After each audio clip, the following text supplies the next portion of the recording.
Leo squeezed Maya's hand once under the table. Tonight was supposed to be perfect. Their first anniversary, a small Italian restaurant, candlelight, soft music.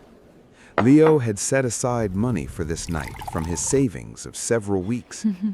He didn't just want to gift Maya a beautiful evening.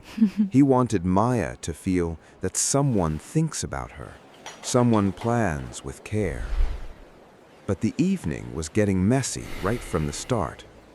Their waitress, Nora, was distracted from the beginning. It took 10 minutes to place the order. The food arrived cold. They had to ask for glasses of water twice. Leo was getting annoyed, but didn't say anything out loud. He knew that creating a scene on a special night would ruin the whole evening. Maya asked softly, "Is everything all right?" Leo smiled and said, "Yes, don't worry. We won't worry about tonight." At the end of the meal, after the bill arrived, I sent Leo everyone. calculated, even though the service was bad, maybe the waitress was having a bad day. Showing courtesy, he left a reasonable tip, not too much, but not too little either. They stood up, put on their coats, and started walking towards the door. Right then, Nora's voice came from behind, loudly so that a few nearby tables could hear it too. Ugh, what a cheapskate. The whole restaurant seemed to pause for a moment. People at the neighboring tables turned their heads to look. Maya's face turned red. She looked down at the floor in shame.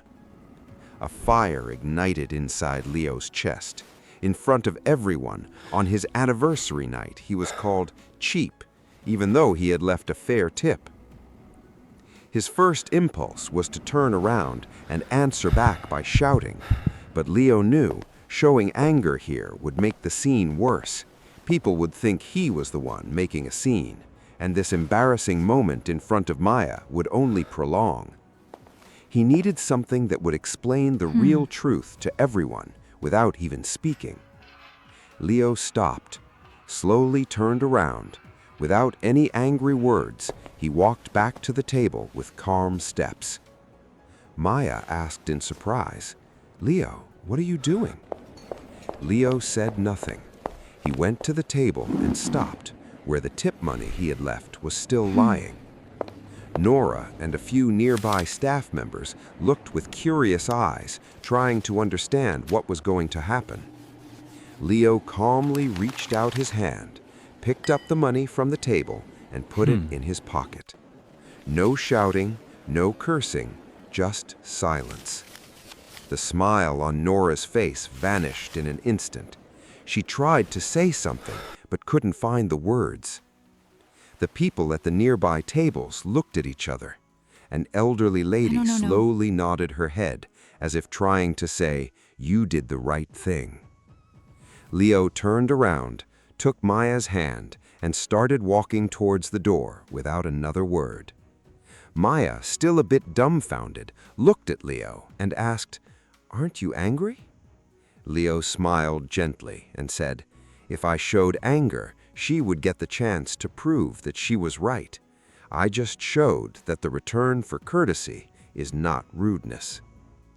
They stood outside the restaurant. The night breeze was cold, calm. Maya looked at Leo and smiled, holding his hand tightly. "This will remain the most memorable moment of our anniversary, won't it?" Leo smiled. "Maybe, but it feels good that neither of us lost our self-respect."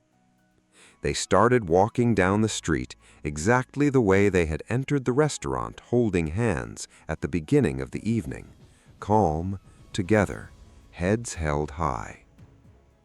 Remember, the answer to someone's insult does not have to be given with shouting. Calm behavior is sometimes the loudest answer.